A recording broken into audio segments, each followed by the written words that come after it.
तरीके से एक समग्र रूप में, सार्वभौम रूप में, प्रकृति साहचर्य के रूप में हम एक शांतिपूर्ण सहअस्तित्व की कामना करते हैं पूरे विश्व के लिए। और शांतिपूर्ण साहचर्य सहअस्तित्व का अद्भुत और अनमोल उदाहरण है भारतवर्ष, और उसी भारतवर्ष का ये महापर्व है महाकुंभ, जहां पर आज प्रधानमंत्री नरेंद्र मोदी पहुंचे हैं भारत भारतीयता के ध्वजवाहक के रूप में। और राष्ट्रगीत एक राष्ट्र का, शब्द है अनेक, अर्थ एक राष्ट्र का, विकास में विवेक, स्वप्न एक राष्ट्र का, योजना अनेक, ध्यान एक राष्ट्र का, रंग है अनेक, चित्र एक राष्ट्र का, रूप है अनेक, भाव एक राष्ट्र का, कर्म है अनेक, लक्ष्य एक राष्ट्र का, पंथ है अनेक, धर्म एक राष्ट्र का। और वो धर्म है मानवता का धर्म, वो धर्म है सत्य सनातन शाश्वत मूल्यों का धर्म, वो धर्म है कृणवंतो विश्वमाजम का धर्म, वो धर्म है वसुधैव कुटुंबकम का धर्म। और वही धर्मपरायण स्वरूप, वही कर्तव्यपरायण स्वरूप, वही एक निष्ठ साधक तपस्वी परिव्राजक स्वरूप प्रधानमंत्री नरेंद्र मोदी मां भारती के साधक स्वरूप में, राष्ट्र वंदना के आराधक के स्वरूप में त्रिवेणी तट पर पहुंचे हैं, गंगा स्नान करने वाले हैं, राष्ट्र मंगल, राष्ट्र कल्याण, विश्व कल्याण की कामना करने वाले हैं। बिल्कुल अश्विनी, ये वही संस्कृति जो हम सबको एक साथ जोड़ती रहती है, जो हमें अध्यात्म के साथ जोड़ती है, जो परंपराओं के साथ जोड़ती है, जो एकता के अटूट बंधन के साथ जोड़ती है। और जब प्रधानमंत्री नरेंद्र मोदी जब भी इसका उद्घोष करते हैं, जब भी अपने वक्तव्य में बोलते हैं, तो कहीं ना कहीं ये एकता का सूत्र कहीं ना कहीं बंधता हुआ नजर आता है और अटूट बंधन में बंधता हुआ नजर आता है। निश्चित तौर से, और पूरी दुनिया देखती है कि हम कैसे आत्मसात करते हैं सभी पंथों को, सभी धाराओं को, सभी विचारधाराओं को, सभी मूल्यों को। हम जब कहते हैं, मैंने एक बार फिर कहा कि आनो भद्रा कृतवो यंतु विश्वता, सभी सकारात्मक धाराएं विश्व के सभी कोनों से, दिग्दिगंत से हमारी तरफ आए, और वही समस्त धाराओं के सम्मेलन का, महामिलन का केंद्र है ये महाकुंभ, जो कि एक दुनिया का जीवंत आश्चर्य है, जो कि अंतरिक्ष से भी देखा जा सकता है, जो कि ब्रह्मांड की समस्त शक्तियों पे आराधन का बिंदु है। और दुनिया के वैज्ञानिक निश्चित तौर से, जब पश्चिम ने वनफल खाकर छाल पहनकर लाज बचाई, तब भारत में सामगान का स्वागत स्वर था दिया सुनाई। आज से सहस्राब्दियों पहले सूर्य की गति, काल की गणना, चंद्रमा की स्थिति, ग्रहों की अवस्थिति, सब हमारे पुरखों ने वेदांत एक पंचांग में समेट दिया था, जिसको कोई व्यक्ति देखकर बता सकता है कि सूर्य ग्रहण कब होगा, चंद्र ग्रहण कब होगा, महाकुंभ कब लगेगा, अर्धकुंभ कब लगेगा, नक्षत्र कहाँ कैसे चलेंगे। तो जब पूरी दुनिया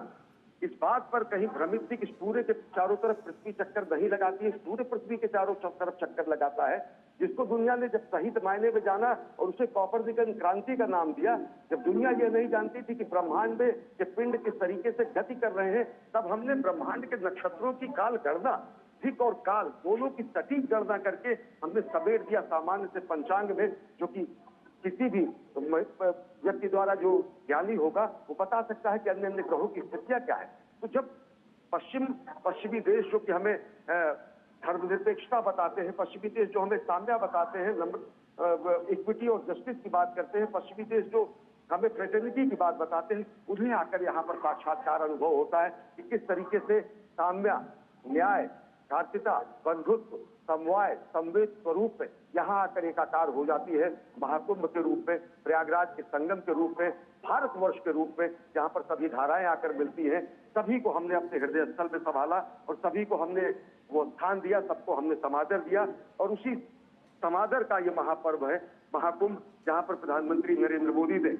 आज प्रधानमंत्री नरेंद्र मोदी का शुभागमन हुआ है, और वो अभिमुख है संगम तट की ओर, और स्नान करेंगे, पुण्य स्नान करने के बाद राष्ट्र मंगल, राष्ट्र निर्माण की कामना करेंगे। बिल्कुल, ये वही सनातन धर्म है जो किसी को छोटा बड़ा नहीं समझता, जो किसी जाति को नहीं समझता है, सबको एक समान मानता है। और साथ ही साथ एक समान के तौर पर हम ये भी देख रहे हैं अश्विनी कि विदेशों से भी जो नागरिक है वो इस समय आस्था की डुबकी, उन्होंने कई विदेशी नागरिक आए, कई देशों से आए जिन्होंने आस्था की डुबकी लगाई, कई राजनयिक भी आए हैं जिन्होंने आस्था की डुबकी लगाई है। और जिन्होंने भी आस्था की डुबकी लगाई है, उनके पास जब वो डुबकी लगा कर बाहर आते हैं अश्विनी, तो उनके पास शब्द नहीं होते, बेहद ही अभिभूत हैं वो इस समय। एक तो ये कि आध्यात्म की अनुभूति करके, और एक व्यवस्था को भी देखकर। निश्चित तौर से पूरी 70 से ज्यादा देशों के राजदूत यहाँ पर आए, भूटान नरेश यहाँ पर आए, सारी दुनिया के किसी भी देश का हिस्सा नहीं कहा जा सकता जहाँ से लोग यहाँ न पहुंचे हो, और कई देशों की आबादी से ज्यादा 38 करोड़ आबादी, यानी कि आप समझिए कि दुनिया के भारत और चीन छोड़ के समस्त देशों की लगभग आबादी यहाँ पर स्नान कर चुकी है। जीवंत आश्चर्य दुनिया इसे मानती है, और जीवंत आश्चर्य इस मायने में भी है कि किस तरीके से धर्मनिष्ठ रूप में, एक अनुशासित रूप में इतना बड़ा जन समुदाय यहाँ पर पहुंचता है और हर कुंभ में पहुंचता है, हर माघ मेले में पहुंचता है। जब महाकुंभ होता है तो ये संख्या अपरिमित और अगणित हो जाती है, और ये अगर देखें तो निश्चित तौर से अगणित को गणित करने की कोशिश है, अनंत को सीमित करके जानने की कोशिश है,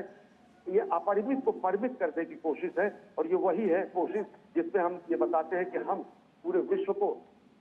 साक्षात्कार करने का मौका देते हैं कि वास्तव में भारत भारतीयता क्या है। भारत भारतीयता का अगर बोध किसी को करना हो तो साक्षात्कार करे महाकुंभ में आकर, प्रयागराज के तीर्थराज के इस धरती पर जब यह हर वर्ष ये महायज्ञ चलता है, और जब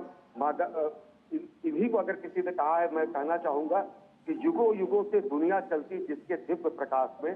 पुरखों की वह पौरुष गाथा अजर अमर इतिहास में, पतित पावनी संस्कृति गंगा जनमन हृदयाकाश में, अमर अमिट हिंदू संस्कृत है जलथल नभ आकाश में। तो दुनिया देखती है कि किस तरीके से हमारी सनातन संस्कृति, क्योंकि हम एक जीवन शैली के रूप में है, प्रकृति के साहचर्य के साथ के रूप में है, हम एक धर्म के रूप में है, और अन्य पंथ और मजहब जो विस्तृत हुए विश्व के अलग अलग हिस्सों में, वो भी कहीं ना कहीं देखते हैं कि